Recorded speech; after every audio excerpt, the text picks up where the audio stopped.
तो दोस्तों स्वागत है आप सभी का एक और नई रिफ्रेशिंग वीडियो के अंदर। और आज हम बात करने वाले हैं एक ऐसे फ़ोन की जो फ्यूचर से आया है, या फिर मैं बात करूं कि उसकी जो स्पेक्स हैं वो किसी नॉर्मल फ़ोन, या फिर मैं बात करूं आईफोन 12 प्रो या फिर प्रो मैक्स, उनको भी पीछे छोड़ देगा।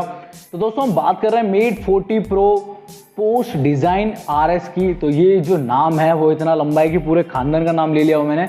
और यहाँ पर मैं सबसे पहले बात करना चाहूँगा इसकी जो डिज़ाइन निकल के आ रही है वो आउट ऑफ द वर्ल्ड है। यहाँ पर मैंने ऐसा जो फ़ोन है या फिर ऐसी डिज़ाइन है वो अभी तक किसी और फ़ोन के अंदर नहीं देखा। यहाँ तक कि जो कॉन्सेप्ट फ़ोन्स भी होते हैं ना वो भी इस डिज़ाइन के आपको नहीं देखने को मिल जाएंगे। यहाँ पर जो डिस्प्ले आपको देखने को मिलेगी ये है 6.67 इंचेस के साथ OLED डिस्प्ले है। HDR10 को सपोर्ट करती है और 90 हर्ट्ज का जो रिफ्रेश रेट है वो आपको इस स्क्रीन के अंदर देखने को मिलेगा।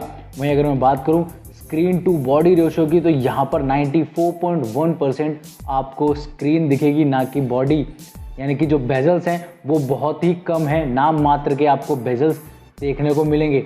अगर थोड़ा और होता तो इसको होराइजन डिस्प्ले में कह सकता हूँ। बात मैं अगर करूँ इसकी डायमेंशंस की तो ये कैसा आपको देखने को मिलेगा। यहाँ पर जो इसकी चौड़ाई है या फिर थिकनेस है फ़ोन की तो वो है 9.1 mm की। वहीं अगर मैं बात करूं ये फ़ोन पूरा ही ग्लास से बना हुआ है। पीछे की तरफ आपको ग्लास देखने को मिलेगा और आगे की तरफ भी आपको ग्लास देखने को मिलेगा। वहीं अगर मैं बात करूं इसकी बॉडी की तो ये बॉडी पूरी ही एल्यूमिनियम से आपको देखने को मिल जाएगी। जो मेटेलिक डिज़ाइन है वो आपको देखने को मिल जाएगा। वहीं अब बात कर लेते हैं इसके जो वेट है वो कितना आपको देखने को मिलेगा। यहाँ पर लगभग आपको 212 से 215 ग्राम के करीब आपको जो वेट है इस फ़ोन के अंदर आपको देखने को मिल जाएगा। बात कर लेते हैं इसके चिपसेट की या फिर इसके ब्रेन की। तो यहाँ पर आपको जो प्रोसेसर मिलता है काफ़ी एडवांस है। उसका जो प्रोसेसर है वो है किरिन का 9005nm टेक्नोलॉजी पर बेस है ये प्रोसेसर। और ये फ़ोन आपको 5G भी मिल जाता है, ये प्रोसेसर भी 5G इनेबल है। इसके बाद अगर मैं बात करूँ यहाँ पर आपको GPU मालिका G78MP24 आपको देखने को मिलता है। अगर मैं बात करूँ इसके एंथुतु स्कोर्स की तो यहाँ पर जो एंथुतु स्कोर निकल के आते हैं वो लगभग है 6,80,000 से 6,95,000 के बीच में आपको जो एंथुतु स्कोर निकल के आते हैं। अगर आप कंपेयर करते हो किसी फ्लैगशिप फ़ोन से जो कि एंड्रॉयड बेस हो और उसके अंदर अगर आपको 865 प्लस का भी प्रोसेसर मिलता है तो वहाँ पर जो एंथुतु स्कोर निकल के आते हैं वो भी लगभग 6,30,000 के लमसम में आपको देखने को मिलेंगे। वहीं अगर मैं बात करूँ डायमेंसिटी यानी कि मीडियाटेक का जो डायमेंसिटी 1000 आता है उसके अंदर भी आपको 5,30,000 के लगभग आपको एंथुतु स्कोर देखने को मिलता है। चलो ये बात थी एंड्रॉयड की।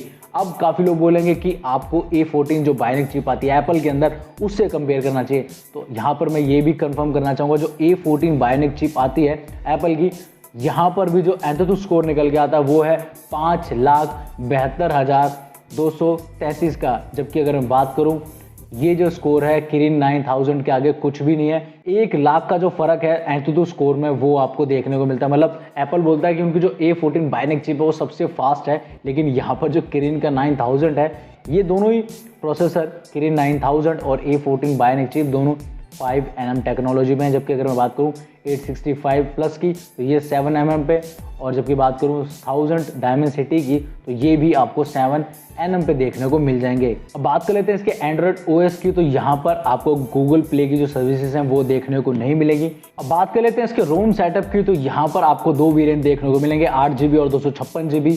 जबकि 8GB 512GB वाला जो वेरिएंट है वो भी अवेलेबल आपको इसके अंदर देखने को मिल जाएगा। अब कर लेते हैं इसके जो कैमरा सेटअप है उसकी बात। तो यहाँ पर सबसे पहले मैं बता दूं इसका जो कैमरा है वो DxO मार्क ने सबसे ऊपर रखा है। एप्पल का भी जो कैमरा है वो इसके आसपास नहीं ठहरता, मतलब सेकंड नंबर पे भी नहीं आता एप्पल का कैमरा, और वो लगभग चौथे या पाँचवें नंबर पर आपको देखने को मिलेगा। DxO मार्क रेटिंग देता है कैमराज को, फ़ोन के कैमराज को बेसिकली।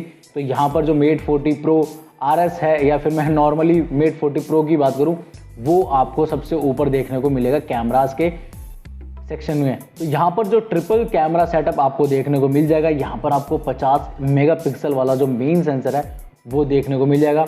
यहाँ पर आपको 12 मेगापिक्सल का एक टेलीफोटो लेंस आपको देखने को मिलेगा जिसके अंदर आपको 5x ऑप्टिकल जूम का जो ऑप्शन है वो देखने को मिल जाएगा। वहीं अगर मैं बात करूँ यहाँ पर आपको 20 मेगापिक्सल का अल्ट्रा वाइड जो कैमरा है वो आपको देखने को मिलेगा। अब इसके बाद बात कर लेते हैं कि क्या क्या चीज़ें आप इससे रिकॉर्ड कर सकते हो। यहाँ पर आप 4K 30 FPS पे रिकॉर्ड कर सकते हो, 60 FPS पे रिकॉर्ड कर सकते हो। वहीं अगर मैं बात करूँ 1080p की तो यहाँ पर आप 30 FPS पे रिकॉर्ड कर सकते हो, 60 FPS, 120 FPS, 240 FPS और 480 FPS तक आप जा सकते हो।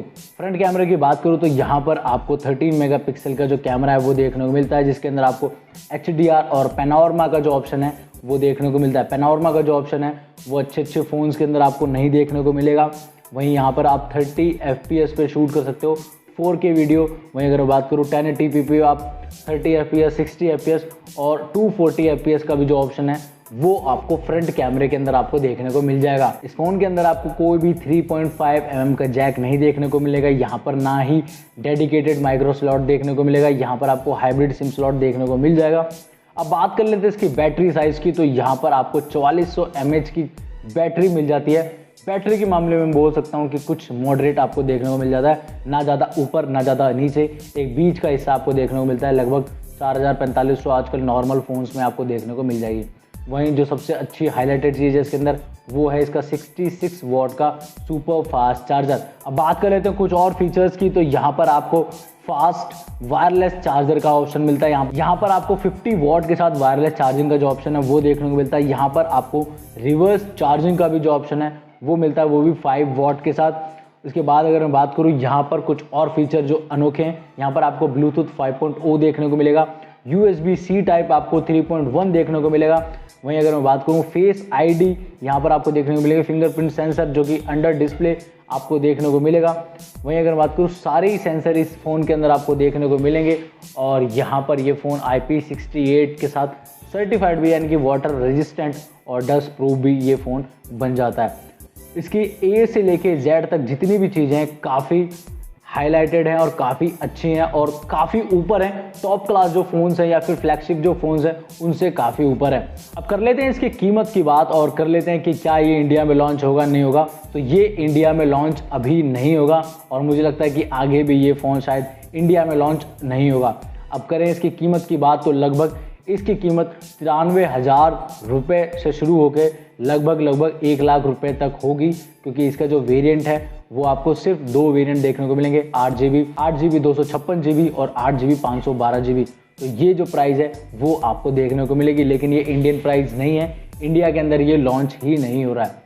तो दोस्तों ये थी Huawei Mate 40 Pro RS design के बारे में एक वीडियो। अगर आपको ये वीडियो अच्छी लगी हो, थोड़ी बहुत भी इंफॉर्मेटिव लगी हो और आप चाहते हो कि ऐसी वीडियो और बनाओ, तो इस वीडियो को लाइक कर सकते हो, चैनल को सब्सक्राइब कर सकते हो और मिलते हैं एक और नेक्स्ट वीडियो के अंदर।